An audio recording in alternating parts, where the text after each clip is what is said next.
avec Jonathan Macardy, avec vous également au 32-16 et sur le hashtag RMC Live. Je vous rappelle l'information qui vient de tomber il y a quelques minutes. Michel Platini, blanchi par la justice suisse, lui qui était suspendu 4 ans par la FIFA, eh bien, a été innocenté par le parquet suisse dans l'affaire du versement des fameux 2 millions de francs suisses, selon des documents qui ont été publiés et consultés par Le Monde. Il vient de réagir d'ailleurs sur le site du Monde, sur lemonde.fr, Michel Platini, et il déclare: j'espère que la FIFA lèvera ma suspension. On vous rappelle que c'est une décision de justice civile entre guillemets, et que du coup il est toujours suspendu par la FIFA jusqu'à octobre 2019. Il y a des élections à la FIFA en 2019 également. Voter Platini. Voilà, il déclare c'est bien sûr un soulagement, mais je connaissais bien la fin de l'histoire. Il était convaincu d'être blanchi, Michel Platini, et il est bel et bien blanchi. On était en train d'évoquer la fameuse lettre d'Adrien Rabiot, on le rappelle, qui a refusé son statut de suppléant. Il a publié aujourd'hui une lettre ouverte. Vous avez été très réactif également sur le hashtag RMC Live, bien sûr, et visiblement vous avez été certain et bien à noter que Aymeric Laporte, alors qui n'a pas été appelé non plus par Didier Deschamps dans le groupe des 23, a réagi sur les réseaux sociaux, sur Insta d'ailleurs. Il a repris cette lettre et il a mis des applaudissements. Il a répondu encore. En fait, il a répondu en comment. Il a été sur le profil d'Adrien Rabiot. Il a répondu en commentaire une salve d'applaudissements. Voilà, cette lettre d'Adrien Rabiot. Voilà. Et ouais, non, mais il y a un truc dont on parlait pendant la pub là. En fait, si on se projette un petit peu sur le court terme, c'est l'avenir d'Adrien Rabiot au Paris Saint-Germain qui est non pas remis en question, parce qu'on voit que même si c'est mollement, le club le soutient. Mais moi, c'est un joueur que j'aime vraiment beaucoup. Enfin, footballistiquement, je trouve que c'est vraiment un super joueur. Mais quand je pense à lui, à sa carrière sur le court terme, est-ce que vraiment vous pensez que c'est une bonne idée pour lui maintenant de rester en France? Alors oui, Ali, comme tu me disais pendant la pub, si l'équipe de France, ça se passe très très mal, que ça se fait sortir au premier tour, que ça part en vrille, effectivement ça limitera la casse pour lui. Mais si l'équipe de France fait ne serait-ce qu'un parcours moyen, je suis même sûr il va se faire siffler sur tous les terrains, tous les week-ends. Ouais, ça c'est un truc qui risque. Il va avoir un contexte médiatique qui va être absolument étouffant autour de lui, et ça va être invivable. Il faut qu'il parte maintenant. Même quoi qu'il se passe, tous les supporters de l'équipe de France dans le championnat de France, pour son bien, vont le siffler. Maintenant, on ne sait pas ce qu'il a dit là, comment ça va se retourner au niveau un petit peu du public, la presse. On entend la presse qui n'est pas contente. Mais le contexte au niveau du club, étouffant. Moi, au niveau ça a dû les saouler, je te le dis. Tu penses qu'ils auraient dû un communiqué, Nico? Non, mais c'est pourquoi c'est pas obligé. Mais tu le sens que c'est un robinet d'eau tiède. Ils le défendent pas vraiment, mais ça doit les gonfler quand même. En termes d'image, c'est pas top. Tu sais pourquoi ça les saoule pas? Parce qu'en interne, ils ont l'habitude. Je crois qu'entre la maman et le joueur, ça s'est pas toujours passé comme il fallait. C'est surtout ça. Et là, la preuve, c'est que regarde, il prolonge pas. Pourtant, il est au PSG. C'est peut-être pour ça que le PSG fait cette lettre, parce qu'il est en fin de contrat l'année prochaine et que c'est dans leur intérêt de se mettre un petit peu dans la poche. Et je pense pas qu'il va prolonger. On va accueillir Damien, qui est supporter du Paris Saint-Germain et qui nous a appelé au 32-16. Salut Damien, merci d'être avec nous. Bonsoir Nicolas, bonsoir Ali et bonsoir Jonathan. Salut Damien. Bonsoir à tous les auditeurs. Écoutez, moi, franchement, j'ai envie de tomber dessus, Adrien Rabiot, mais qu'est-ce qu'il est bête, quoi. Et c'est surtout ça. Mais qu'est-ce qu'il est bête. Qu'est-ce qu'il est mal conseillé, c'est pas quelqu'un qui est bête. C'est les deux. Non, mais il est jeune. C'est tout, mais c'est un tout. Mais il est jeune et mal conseillé. À un moment donné, il faut arrêter. Adrien Rabiot, il a quoi? Il a 5 sélections en équipe de France, 6, 7. Et tout le monde lui tombe dessus. Il a fait que des bouts de match, comme quoi il a été mauvais. On peut pas juger sur cette sélection. Maintenant, Rabiot, il faut qu'il se réveille un peu. Il a un melon qui est surdimensionné. Le mec, il est surprotégé au PSG. On a viré Matuidi pour garder Rabiot l'année dernière. Je pense que c'était une erreur monumentale du PSG, mais monumentale. Matuidi, on le voit, et lui, il est titulaire en équipe de France. Rabiot, c'est quoi? C'est un remplaçant. Et Rabiot, on a voulu le mettre dans le confort, mais Matuidi, lui, c'est un guerrier. Il se tape tout le temps. Il rechigne pas à faire des efforts. Il va pas aller dire qu'il fait froid. Il va pas faire des manies pour pas aller jouer en 6. Il joue attaquant gauche. Il lui dit arrière gauche. Enfin, à un moment donné, Rabiot, il faut qu'il comprenne qu'il joue dans un sport collectif et pas un sport individuel. Et pour moi, collectivement parlant, Deschamps, il a expliqué ses choix sportivement. Il a dit que Nzonzi, c'était un 6, c'était un remplaçant de N'Golo Kanté. Et Rabiot avait qu'à pas dire en milieu de saison qu'il ne pouvait pas jouer 6. Et quand Deschamps t'a fait rentrer en 6 parce que Kanté il s'est blessé et qu'il ne pouvait pas le faire autrement parce qu'il est avec toi sur le banc, il fallait jouer, il fallait pas faire ta danseuse.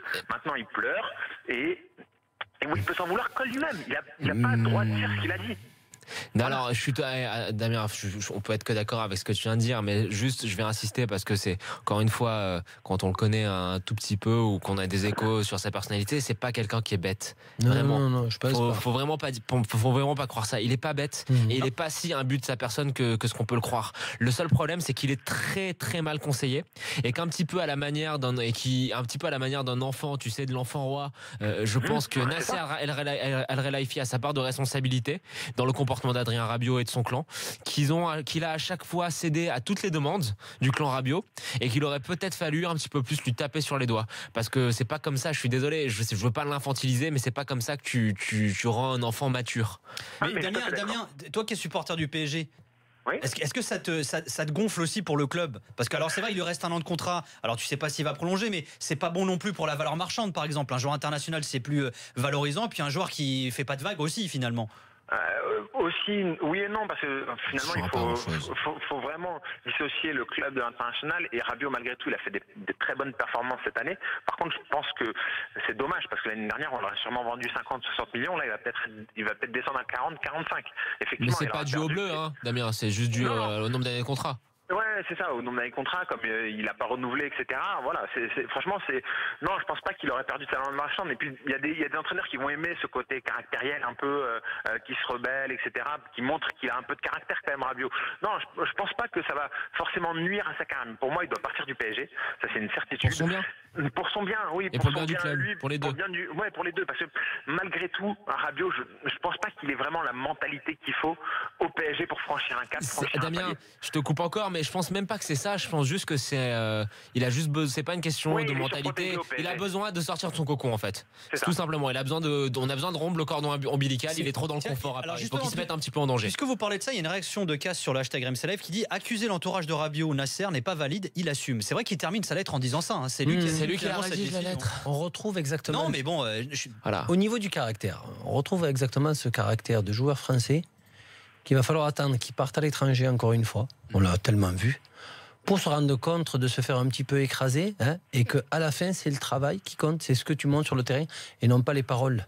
Là, il peut se permettre, parce qu'il est au PSG, qu'il est en Ligue 1 et qu'il fait un petit peu ce qu'il veut. Au moment où il va se retrouver en concurrence dans un grand club et tout, style comme dit peut-être Jonathan, il y a des vues de la Juve ou dans un grand club, là il va voir la différence. Ancelotti le veut à voilà. aussi. Là il va voir la différence et je pense qu'il se mettra au diapason à tous les niveaux.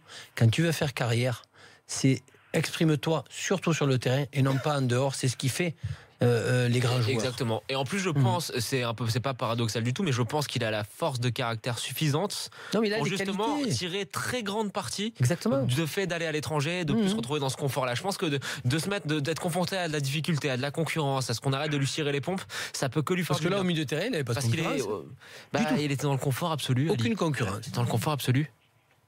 On remercie Damien qui nous a appelé. En tout cas, merci Damien. Ouais, je voudrais juste rajouter, je trouve très intelligente la réponse du PSG pour une fois. Et je trouve que justement, il le couvre pas trop à travers cette réponse.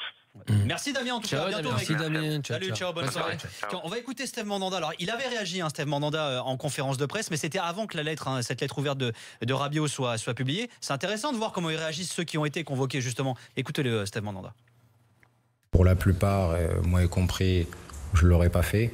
Maintenant, Adri est un grand garçon. Il a pris cette décision. C'est un choix qu'il doit et qu'il va assumer. Donc voilà, nous aujourd'hui, on se préoccupe qu'une seule chose, c'est de se préparer au mieux pour cette grande compétition. Et puis on ira là-bas avec ceux qui ont envie d'être là avec nous et de faire ce qu'il faut pour aller le plus loin possible. Ouais, et à noter que Nabil Fekir, qui est passé en conf de presse, il a utilisé quasiment les mêmes éléments de langage. Ils ont peut-être été briefés. On va accueillir Laurent, qui nous a appelé au 32-16 lui aussi. Salut Laurent. Bonsoir, comment allez-vous? Salut Laurent. Salut Laurent. La pêche Laurent. Moi je suis en pleine forme là. Ah ça va. Quel orage sur Paris là. Ça rafraîchit. Je suis électrifié là, tu vois.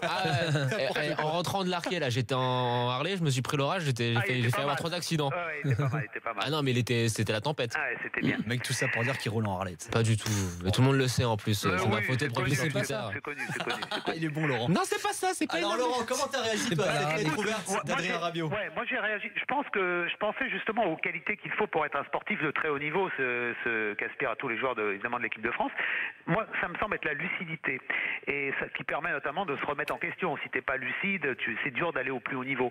Et je pense que Rabiot a manqué de lucidité sur 2 points. D'abord sur ses performances en club et ensuite sur sa légitimité pardon, en équipe Légitimité. de France. Légitimité, c'est pas facile à dire. Et arrêtez. Comment tu l'as dit? Légitimité. Redis-le. Paris, mais t'as pas bu que de l'eau, toi. Légitimité. C'est un auditeur du Moscato Show. Sur ses performances en club, il nous dit, il pensait que le critère de sélection, il pense d'après le sélectionneur qu'il fallait effectivement avoir de très bonnes performances en club, et c'est pour ça qu'il est fâché, parce qu'il estime qu'il a eu de bonnes performances avec le PSG. Il a eu de bonnes performances avec le PSG les 2 tiers de la saison jusqu'en février, mais comme le disait justement Jérôme hier, il a disparu après les matchs contre le Real. Moi, je trouve qu'il a été vraiment très médiocre. Or, le problème, si tu veux, c'est que il a fait tout à l'envers. Là, à ce niveau-là, il n'a pas été lucide du tout, parce que une année de Coupe du Monde, il vaut mieux faire comme Payet, c'est-à-dire être mauvais les 2 tiers de la saison avant et mettre le turbo les 2 tiers de les 2 derniers mois, parce que c'est là-dessus plutôt que le sélectionneur va juger. Donc moi, je trouve qu'il n'a pas été si bon que ça avec le PSG. C'est ce qu'on a dit, on est d'accord, non, Laurent. il a été simplement... Sportivement, il ne mérite pas d'être là. Attends, il a été simplement assez bon, mais pas suffisamment. Et puis, il y a aussi sa lucidité par rapport au groupe France, parce que il joue un peu comme un sénateur là dans les 2 derniers mois. Il est quand même remplaçant. Il a 6 sélections, donc il est donc sur la corde raide. Je veux dire, quand tu as 6 sélections et que tu es remplaçant, tu es toujours sur un fil. Tu peux toujours être poussé dehors assez facilement. Donc je pense qu'il a totalement, là, il manque totalement de lucidité. Et ce qui m'inquiète surtout, c'est aussi pour l'avenir, parce que s'il continue comme ça,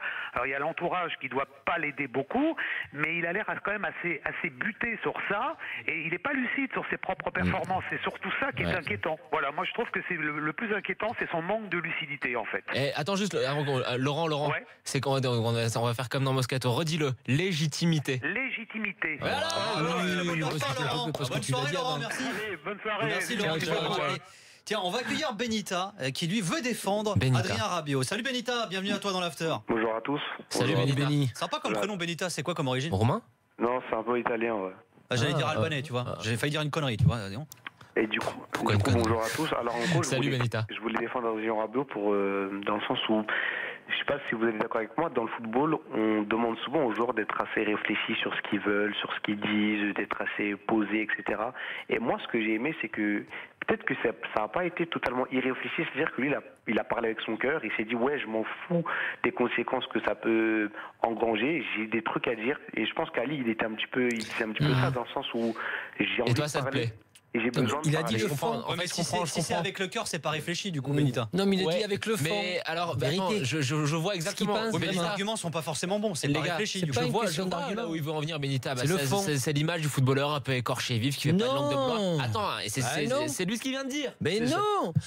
Mais non, je te dis que c'est ce que Benita a dit. Rabiot dit vraiment ce qu'il pense. Et dans le football, on ne dit Arrêtez de parler en Arrête même de temps, dire non, c'est allez. chiant là. Oh, c'est vrai ça. Vas-y. Je te dis que dans le football en général, tu ne dis pas vraiment ce que tu penses, Jonathan, quand tu veux faire carrière. Tu m'aurais compris ce que je voulais dire. Mais ça n'a rien à voir avec écorché vif, ça. Mais putain. Si tu demandes à tous laisse-moi les terminer ma phrase, tu vas comprendre. Vas-y. Je te disais que Benita, dans la teneur de ses propos, c'était de dire qu'il avait apprécié ce qu'Adrien Rabiot avait fait. Et moi, je dis bon, oui, ça te donne. Je pense comprendre que ça te donne l'image de ce footballeur qui fait pas de langue de bois, un peu écorché vif, qui dit ce qu'il pense, qui a pas peur des conséquences. Mais le problème avec ça, c'est que pour être Cantona, c'est-à-dire dire ce qu'on pense et tout, faut être bon tout le temps sur le terrain. Et le problème d'Adrien Rabiot, c'est qu'il n'a pas été toujours bon sur le terrain. Mais Cantona, des fois, il n'a pas été aussi bon. Hein. Mais parce qu'il est comme ça, Cantona. Il a toujours été comme ça. Même à 17 ans, Cantona, il était comme ça. Tu veux pas comprendre. Il peut pas changer. Ali, excuse-moi de te déranger. Là où je pensais que toi, on se rejoignait, c'est sur le fait que justement, toi, tu dis qu'on peut pas dire ce qu'on pense dans le football. Et c'est ça où justement où je rejoins tes paroles, c'est que lui, il s'est dit mais j'ai envie de dire ce que je pense. Oui, exact. C'est ce que je dis. Ou que ça plaise pas. Et juste un dernier point.